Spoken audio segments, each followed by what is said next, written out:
కొన్ని కోట్ల మంది రైతులకు ఏడాదికి 6,000 రూపాయల సాయం, కిసాన్ క్రెడిట్ కార్డులు, ఉచిత రేషన్ పంపిణీ, ఉచిత గ్యాస్ కనెక్షన్లు, కరోనా వ్యాక్సిన్లు, పిల్లలకు టీకాలు, ఆయుష్మాన్ భారత్ పథకం ద్వారా 5 లక్షల ఆరోగ్య బీమా. ఇలాంటి పరిపాలన కోసమే కదా మనందరం ఎదురు చూసింది. మన అందరి నేస్తం బీజేపీనే గెలిపించేద్దాం. సో ఫ్రెండ్స్, AB6 న్యూస్ ఛానల్కి సబ్స్క్రైబ్ చేయండి. Don't miss AB6 news channel.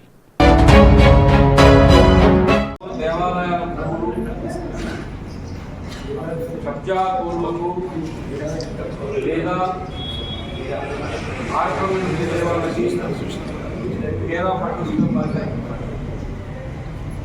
ప్రధానంగా వేలాది ఎకరాల భూములు ఉండే దేవాలయాలకి భాగ్యనగరంలో చుట్టుపక్కల ఎక్కువ భూములు ఉన్నాయి. మొత్తం తెలంగాణలో ఆదిలాబాద్ జిల్లాలో, కరీంనగర్ జిల్లాలో, నిజామాబాద్ జిల్లాలో చూసుకుంటే ఇక్కడ 100 ఎకరాల భూములు దేవాలయాలకు లేవు. కానీ హైదరాబాద్ నగరం తీసుకుంటే పాలమూరు, ఉమ్మడి పాలమూరు జిల్లా తీసుకుంటే ఒక ఉమ్మడి పాలమూరు జిల్లాలో దాదాపు 40,000 ఎకరాల భూములు దేవాలయాలకు ఉన్నాయి. హైదరాబాద్ సిటీలో దాదాపు 25,000 నుంచి 30,000 ఎకరాల భూములు ఉన్నాయి. ఈరోజు ఇవన్నీ కూడా డాగ కళ్ళతోటి భూ కబ్జాలు చేసి దానికి అలవాటు పడిపోయి ఆ రకంగా దేవాలయాల భూములన్నీ కూడా ఆక్రమిస్తూ ఉన్నారు. బంజారా హిల్స్లో ఆంజనేయ స్వామి దేవాలయం వచ్చేసారు, అక్కడ అపార్ట్మెంట్లు పెడుతున్నారు. నానక్రామగూడలో ఉన్నటువంటి రంగనాథ స్వామి దేవాలయం ఆర్కియాలజీ డిపార్ట్మెంట్లో ఉంటే ఆర్కియాలజీ డిపార్ట్మెంట్ బోర్డులే పీకి పారేసి అపార్ట్మెంట్ పెట్టారు. ఆ తర్వాత ఇంకా అత్తాపూర్లో ఉండే దేవాలయాలకు దిక్కు లేకుండా పోయింది. అదేవిధంగా సీతారాం బాగని, రామ్ బాగని, లక్ష్మణ బాగని, ఈ రకంగా బాగుల పేరుతో మనకు దాదాపు ఒక్కొక్క దగ్గర 1000 ఎకరాలు ఉండేటువంటి ఒక అసలు హైదరాబాద్ నగరం అంటేనే పేరు మాత్రమే హైదరాబాదు. ఇక్కడ ఆధ్యాత్మికమైనటువంటి కేంద్రాలు, దేవాలయాలు అద్భుతంగా విలసిల్లినటువంటి దేవాలయాలు మనకు కనపడతాయి. ఈరోజు ఇమిలిబల్లో ఉండేటువంటి అంటే ఇటు పక్కన కొత్తగా కట్టినటువంటి MG bus stand, MG base వెనక ఉండేటువంటిది కూడా జగన్నాథ స్వామి మఠానికి చెందినటువంటి భూములు.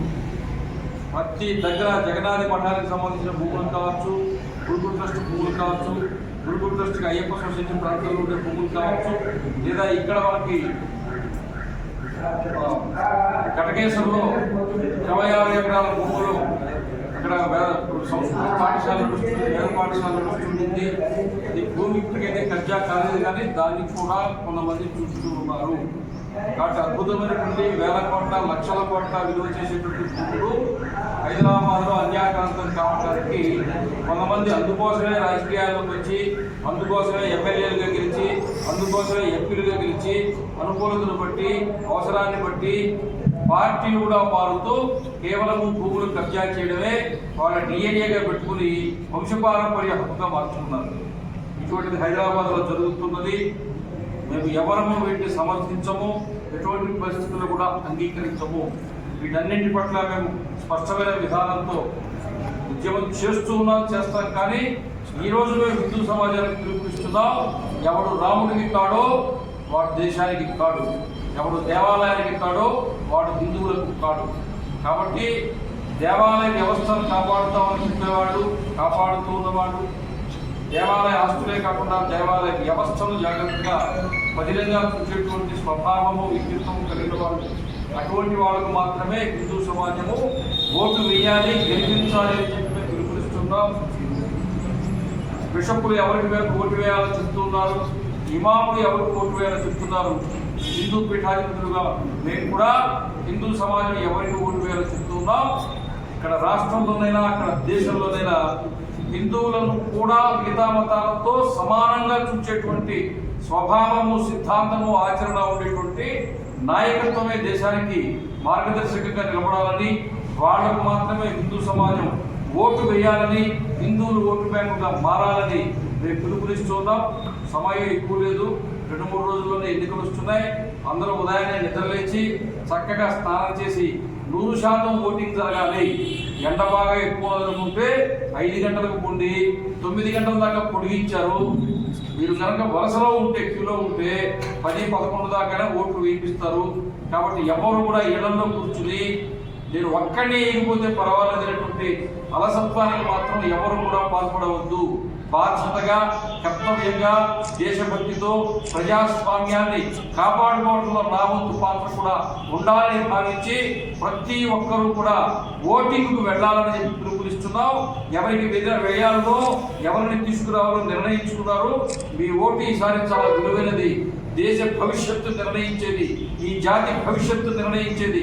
కాబట్టి ఆ విధంగా ఓటు హక్కును సద్వినియోగం చేసుకోవాలని యావత్ హిందూ సమాజానికి మాత్రమే కాకుండా మొత్తం భారతీయులందరికీ కూడా మేము పిలుపునిస్తున్నాం. కులమతాలకు అతీతంగా వెళ్ళండి. ఒక సమర్థవంతమైన, నీతివంతమైన, ప్రభావవంతమైన పరిపాలన ప్రతిష్ట కలిగినటువంటి, అనుభవం కలిగినటువంటి వాళ్ళని తిరిగి మరలా కేంద్రంలో తీసుకురావడం కొరకు ప్రతి ఒక్క ఓటరు కూడా బాధ్యతగా ఓటు హక్కు వినియోగించుకోవాలని చెప్పి కూడా పిలుపునిస్తున్నాం. దేవాలయాల భూములను ఎవరెవరు ఆక్రమించారో వాళ్ళు ఎన్నికల్లో ఓడిపోవడం కాదు, వాళ్ళ జీవితంలో కూడా ఓడిపోతారు. వాళ్ళకి చరిత్ర ఉండదు, జీవితం ఉండదు. ఇది గతంలో ఎవరెవరు భూములు ఆక్రమించుకున్నారో వాళ్ళకు ఏ గతి పట్టిందో వీళ్ళకి కూడా అదే గతి పడుతుందనే విషయం కూడా స్పష్టంగా చెప్తున్నాం. మల్కాజ్గిరి పార్లమెంట్ నియోజకవర్గం నుంచి పిరమిడ్ పార్టీ బలపరిచిన స్వతంత్ర అభ్యర్థి వైష్ణవి ప్రసాద్ ను గెలిపిద్దాం. బ్యాలెట్ లో సీరియల్ నంబర్ 21 ఫ్లూట్ గుర్తుకే ఓటు వేసి వైష్ణవి ప్రసాద్ ను గెలిపిద్దాం. ఈ నెల 13న జరిగే పోలింగ్ లో ప్రతి ఒక్కరూ అమూల్యమైన ఓటు హక్కును వినియోగించుకోవాలని మనవి.